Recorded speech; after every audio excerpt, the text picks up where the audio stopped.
Yun, so magandang hapon mga kalapatids. Gusto ko lang i-share yung mumunting manukan ni Nash ng mga bantam. O, yung maliliit na manok mga kalapatids. Yun o. Lalagyan pa pala natin doon, butas pa. Dito sa loob mga kalapatids, yung pinto. Yun o. Ito yung mga bantam niya mga kalapatids. Nash, huwag mong daganan dyan.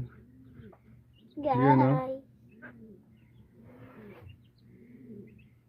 Yan yung kakukuha lang natin kanina mga kalapatids kay Pastor Jonathan ko. Yun, so pinaswap niya lang ng patuka mga kalapatids na. Yun, so halos lahat to mga kalapatids ay kay Pastor Jonathan. Ginaban. Kung mas matapang pa yung hen kaysa sa kaka. So dalawang hen.